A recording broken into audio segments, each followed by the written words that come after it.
Good morning, viewers. You are welcome to this edition of My Time, My Era on NSTV. Yes, your online television. The program, My Time, Our Time, is that program that takes us to where we are coming from. That's our history, and then use that to guide against where we should be going to. In other words, we use our past to build our future and correct our mistake. My past, my time, our era. That's the program. So once again, you are welcome, and of course, your usual anchor host this morning, Dele Ayodo. I welcome you all once again. This morning we have an August visitor, so to say. Yes, this is the month of August. He was a two-term member of the Federal House of Representatives, having represented Abeokuta Central or Abeokuta Federal constituency, or Abeokuta South. It is called Abeokuta Federal constituency. Join me to welcome Honorable Shegun Williams. You are welcome, sir. It's my pleasure. I hope you will. All right. Yes, the focus on my time, our era this morning is actually on the legislative arm of government. What is the strength of the legislative arm of government on our democracy? In recent times, that arm of government remains one of the most bashed by Nigerians elected. Even after electing their representatives, they still go ahead to publicly express their dissatisfaction on so many issues. A common language now, which I think is not good for us, is the word they use, rubber stamp, as part of the duty of the legislator. What that means, how that operates, what the effects on the legislator themselves, Honorable Williams will explain this to us, having spent some time as a member of that hallowed house. Honorable Williams, first let's start from the ground. How did you take that decision to contest to be a member of the House of Representatives? How and maybe why did you take that decision? Thank you, Mr. Dele Ayudo, the anchor of this program. I welcome our listeners all over. Once again, parliamentary practice. My name is Honorable Shegun Williams, two times member, Federal House of Reps, Abuja, Nigeria. Well, there's this aphorism that says that every human being is a political animal. My decision to contest elections is born out of this very saying. All the while, I've had in me the instincts in me, the instincts of what? Of togetherness, membership and leadership. Back home during my school secondary days, I was a school prefect. My HSC days, I was in the school. At the university, I was parliamentarian.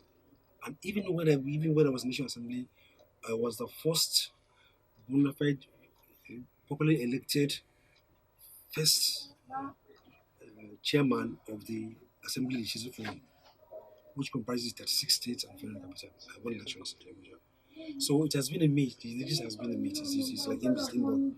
So I've always contested elections and won elections, and coupled with the fact that I've seen what it is to be in the position of service, particularly when you're visionary, when you have things to deliver. This and others spurred me to wanting to come back and contest elections so that I can deliver provisionally and provisionally benefits of democracy or what God has put it within me to deliver to my various constituents. Okay, why the that decision was taken? You were successful, God granted, and you became. Did the expectation that you had, you went with to the house? Can you say you were satisfied what you had in mind, whether what you saw? Yes, yes, there was a division, a kind of gap between my aspirations, ambitions, and the practicality I met on ground. When I got elected, I was thinking that I will singularly promote, sponsor a bill and get people to rally around me on a particular issue. But I now discovered that if you have an idea which you want to propose in the bill, and that idea is pro masses and anti intellectuals, anti the bourgeoisie, it will not fly because the assembly itself is composed of variety and shades of opinion. People who are pro bourgeoisie, people who are pro proletariat. We have sons and daughters of emirs, of obas, of governors, of presidents who are there, who naturally would serve the interest of their sponsors. And here we who are from the downtrodden, who want to represent the masses. Let me give you an instance. I approached a her member, then I told her that, look, I want to sponsor a bill to check abuses, male abuses on what on our female teenagers. I discovered in my constituency that more two, three, four people who are coming to meet me for assistance are young ladies in their teens who are carrying babies. How comes they got impregnated? You have a husband, he has a husband. A man of 22 years, 23 years, he's having three wives, keeps one in the different quarters, he's pregnant like that. So, because there's no law protecting our young ones, our female ones, so should there be a law that does that now, that to check the excesses of these individuals who just go about wandering and do what they like? And then after discussing it with the female said it will not fly.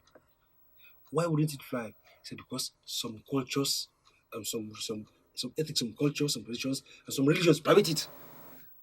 So, but my eyes were folded. And that person, that family member, happens to be a senior colleague within the parliament. So she told me what she said. It will not fly because there are people here who believe in that, whose tradition It is normal. support it, There's nothing wrong. who support it, people whose religion support it, who's going to support it. So it will not fly. So on that note, I came to realization that if you have an idea, the things I came up with are not necessarily what eventually would happen. So there's a division between your ambition, which you came with, and what you stand to achieve when you're there. Take us through how it works. There are 360 members Yes, please. in the House of Representatives, and each person is coming with his own baggage. That's something from different constituency. You may come from one state. It does not even matter sometimes. The differences in constituency, even with the state, is important. So, how do you settle down? How do you come to study to understand the workings of the House, one, and then the thinking of the members? I know you people use the word lobby most times, but how do you now learn that lobby within 4 years? Yes, when you are elected to the parliament, irrespective of your background, be it an engineer, medical, or mathematics, or artisan, or even illiterate, as once you are elected, and the power now resides on you. Now, when we get to the chambers, there's what we call the house rules, standing rules. These rules are like a constitution, not for the country, but for the guardians, for the operations of the house. It defines what is to be done, how it's to be done, when it's to be done, and what should not be done. How to talk, and when not to talk. So it defines the totality of the operations of the house. So these ones are a guide which they give to members. They go to their respective offices and digest. And most of these members too must have been watching programs, watching TVs to be seeing what has been transpiring in different assemblies or maybe in their own state assemblies. For instance, it's common knowledge that even in private meetings, when they want to have the majority opinion, they said those who are in support say ayes have it. Nays, just have it. It's a common thing. You don't have to be in parliament to know this. CDS operate it, unions operate it, different unions, student union operate it. So it's a common thing. So the world has come to learn the language of approvals and disapprovals through nays and yes and nays. So these are common things. So with this pre-knowledge, when they come to the chambers, it's not anything to them to say I support or I don't support. Now the rules are there to guide you on what I want to do, and by the time you attend plenary sessions for about a week or two, you might not just necessarily speak, Maybe for the first 1 month, 2 months, you might be there as an observer, observing how it's been done. Let the old ones conduct Speak. themselves. When they speak, when they shut them down, allow them speak, how they speak, the procedure before they speak, how they've been nominated, how they've been recognized by the speaker to speak. All these things are what you watch for the first 4 months before you now, have the phone to say, okay, now I want them to join the mainstream. So these are part of the things which I think members do know and do before, so as to get acquainted with the system in Parliament. All right, if you are just joining us, this is the program My Time, our era on NS TV, and our guest this morning is a legislator, having been in the Federal House of Representatives on 2 different occasions, 7th and 8th Assembly. Honorable Samuel Olusegun Williams, the member who represented Abeokuta Federal constituency on that this morning, is a legislator, having been in the Federal House of Representatives on 2 different occasions, 7th and 8th Assembly. Honorable Samuel Olusegun Williams, the member who represented Abeokuta Federal constituency on that occasion. Honorable Williams, I observe, and many other people do have spoken about it, that here in the south or southwest, let me use my state, Ogun State, for instance, as an example, we have this practice of saying that the seat should not be hereditary. 1 or 2 term maximum, you leave this place and let another person come in so that it can go around. But I observe and notice that it appears that that's not the style in the north. In the north, we have people who have come and come and come and come and come, comparing to the southwest in particular. Which one is better? What advantage is that? How does that impact on the legislative quality of the house itself and the individual? Mr. Uncle, you have asked 2 questions simultaneously and combined. One, is this a true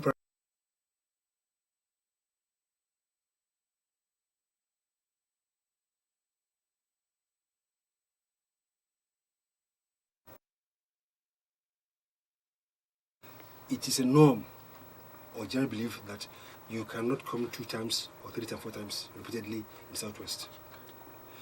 Take Lagos State, for instance. There are members in Lagos State who are running their 6th term now. I don't want to mention names.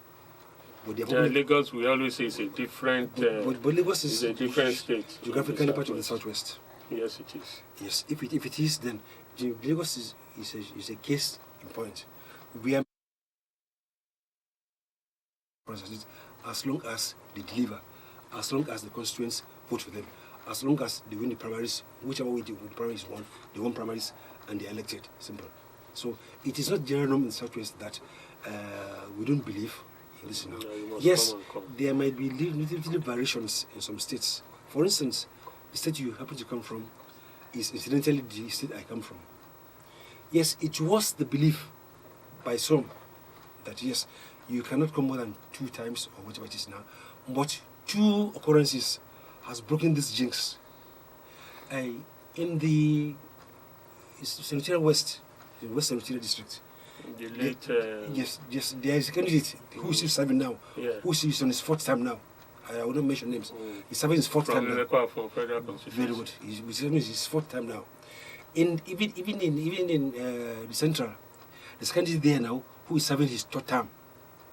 By whatever means, he's serving his 3rd term there. And I do not see any law, any reason why some of them will not go beyond their 3rd term to 4 times. So it's such a general assumption. The man from Ewekoro Ifo. Yeah, very good. Very good. Even South, even from Woody, he's having his 3rd time there. So I would not want to agree or align with people who think that yes, it's a general belief that we do come content. No, it has just happened in the past, and it can still happen. It may not happen again. So there's no hard and fast rule that yes, when you come from soup place, you cannot serve 1 or 2 times. It all depends on time and chance. That is that now. However, having said that, the advantage of repeated occurrences coming to the assembly is very enormous, because everything you do again, you learn more on it. You might stumble and stumble and stumble and wobble until you get there. In fact, this is saying that yes, if you don't give up, if you don't give up anything, you learn better. They are to have come to the house 2, 3 times, 4 times gives legislature better experience, better posture, better learning of the system. Because there's no system on this earth that you can learn with the short deck. The more you stay on it, the more you know about it. There's nothing on earth that you learn and you learn. Like you want to keep learning, you keep studying, you keep knowing more about it now. So it's going to be it's advantageous for the system and for the country to have members, returning members, who are old in the system, who know the rudiments, who not just come and start learning all over again. It pays the government, it makes it cheaper for them, makes it faster for them, and makes it the laws it makes more qualitative and more people oriented. If you have members who have served repeatedly, who have the experience, the knowledge and everything about the parliamentary practice in an art of lawmaking. Now, because this program idea is to look at our past, to build our today, and be ready for our tomorrow, I'm going to also ask you this. Are you satisfied? Because we have so many voices who say the legislature... Sorry, if I may find you, I just come in.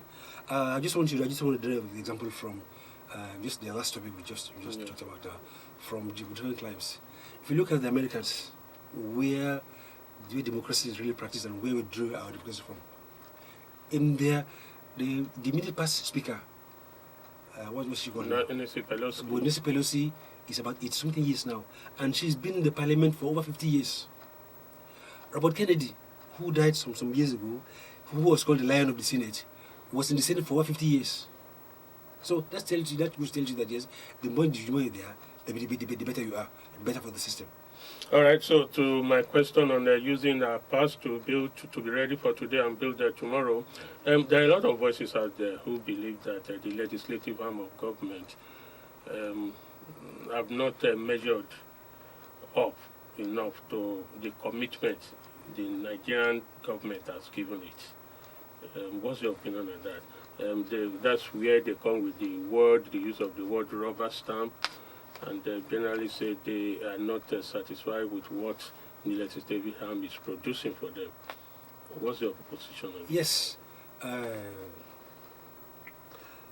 I will not differ completely from the opinion which most of our constituents back home have concerning the operations of the legislature, because we are part and parcel of them and they are part and parcel of us. Some of them are better materials than even we who are in the National Assembly. But by chance and listen, we are there. So some of them know the system, some of them have read the system, but some of them have been there and outside now. So not even before us. You've seen the two sides. I've seen two sides. Now, yes, people are right to say that yes, they are not getting the much they bargain for from legislature. By the very nature of legislature, by the very nature of our emergence into legislature, by the very nature of our emergence in the relationship of the House, naturally there will be subservience and loyalty to some particular causes. And if you are loyal to somebody who was instrumental to your being there, then you must have to do his biddings. If, for instance, a governor is instrumental to your coming to the National Assembly, he financed your elections, did everything for you, and got you there, he might even influence your getting a better position there. Now, how do you want to divorce your interests from your sponsor interest? It's not possible. So whatever you do there can be termed rubber stamp as long as you are doing the sponsor's bidding. If you are the speaker's candidate and you have a divergent opinion with the speaker, and the speaker is somebody else's candidate, naturally, the bad person's candidate will transform the speaker and will then transfer you. The totality of the whole people must do what the speaker's bidding. I'll just give you an example of the bill I wanted to sponsor. And someone said, you are in the minority. You sponsor this bill, it will not fly. Don't just sponsor it at all. Don't waste time, money in Britain. Because majority of people who I know here who are not in support. And if he tries to support you now, they shut you down. It will not fly. So the issue of rubber stamping comes from the very process by which people get enthroned, people get elected, people get nominated to positions because of subservience or loyalty to a particular cause before they get there. So it's like they have their hands are tied. Now, when people talk of rubber stamping, if a Senate president or a speaker or the police officers are members of a political party and who want to repeatedly come back to the legislature, and who's coming the first time was predicated on the loyalty. Was predicated on the loyalty of particular individuals. Naturally, for the want of coming back to the legislature, for the want of coming back to the legislature, they would want to pacify, do the billings of what? Of their principals. So and they want to do bidding with their political party. The political party says this is what you want, they are spellbound and they are held as down to do what? To do the wish and aspirations of the political party, if even it is not too democratic or anti-democratic. We've seen cases where this is what a party wants, and this is what masses want. That is why parties have different manifestos. A party with a different manifesto, some party with different manifesto. The Republicans have their manifesto. They said Democrats in America, they're too soft for the Americans, they're too soft for the people. They say no, the Democrats because are hard on people. So it depends on which divide you find yourself. But by and large, rubber stamping is not a thing peculiar to our legislation. It's a thing that when the process gives birth to, as long as people get elected, as long as people are instrumental to you getting elected, you must do the biddings of people who got you get elected, whether the biddings are right or not. So you have to do what? Rubber stamp what and when they think is in their own best interest, not in your own best interest. But that is not to say that the assembly itself is total rubber stamping. There are periods when they stand their grounds because the power of democracy itself resides in the legislature. There are moments, in fact, many moments that they stand their grounds.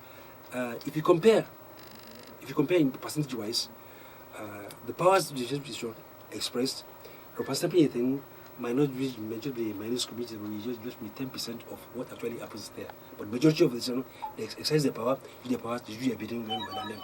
I can show you that our legislature, particularly are doing well. They've done well in the past, but that is not to say that there's no little or minor adjustment areas where. All right, yes, it's still My Time, Our Era on NSTV. And this morning our focus is on the legislative arm of government, its strength on our democracy.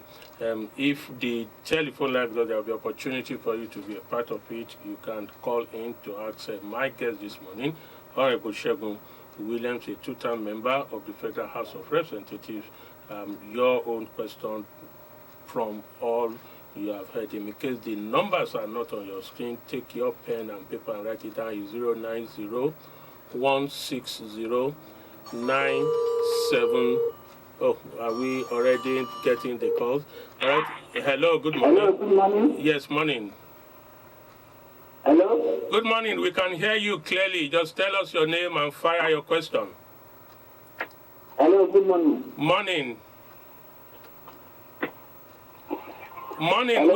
We can hear you. Just tell us your name, where you are calling from. Hello, we can hear you. We can hear you. Good morning. Power off. All right. You can try again. Call that number is already on your screen. Call the number. My guest who is here, we are looking at the legislative arm of government. Very important, very key arm in a democracy. We are looking at its strength on our democracy. Honorable Segun Williams, you just talk about the open assignment or mandate given to the legislature from his constituency. And usually we have this. Hello, morning. Yes, we can hear you. Good morning. NSTV, you are right. Yeah, my name is Sauda Ayedogo. All right, Edaye Dogbo. I'm calling from Kwara State, Jare, the Gano local government. Thank you, Edaye Dogbo. Ikele. Kwara in Kwara. For the honorable. Yes. Okay. My question is, does this see this current administration, this current National Assembly that being accountable to the Nigerian citizens, judging by the fact that the vote leadership, the Speaker of the House of Representatives and the Senate President rather, are the making of President Bola Ahmed Tinubu. All of us witnessed the intricacies that came up before they were elected as National Assembly. We all knew that both the Senate President Akpabio and the man from Kaduna, Speaker, were the making of the presidency. Does this see them, does this see the being accountable to Nigeria? That's my question. All right, thank you very much, the man from Kwara. We've got your question. Thank you. Honorable, let me just rephrase, not exactly the way he has said it. And that will be likened to mine or question. It's almost similar. He says, what do you expect from the current leadership or the current National Assembly based on the fact that we've been made to believe that the leadership of the House, both the Speaker, Honorable Tajudeen Abbas, and the Senate President, Godswill Akpabio, were nominees or favors of Mr. President.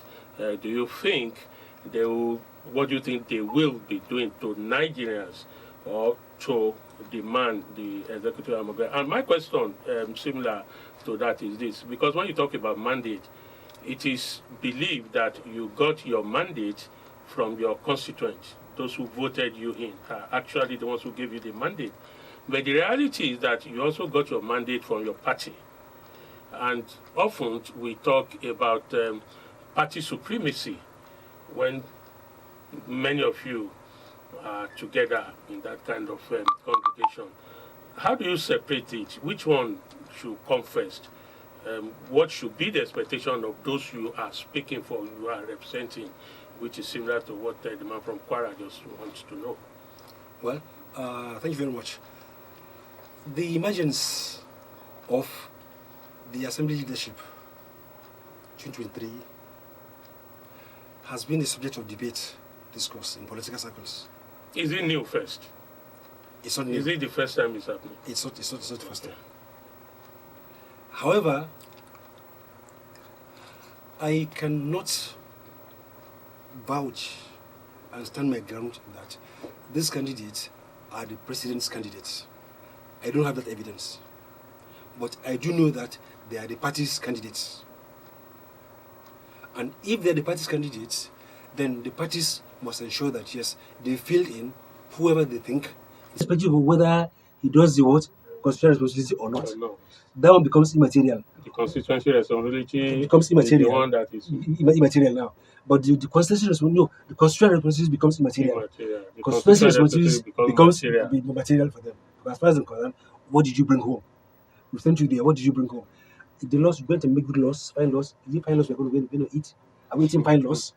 Are we eating infrastructure? Are we eating good laws? Judiciary reform, parliamentary reform, reforms. Is that what bring food on our tables? In the constituency, in the village where you're elected?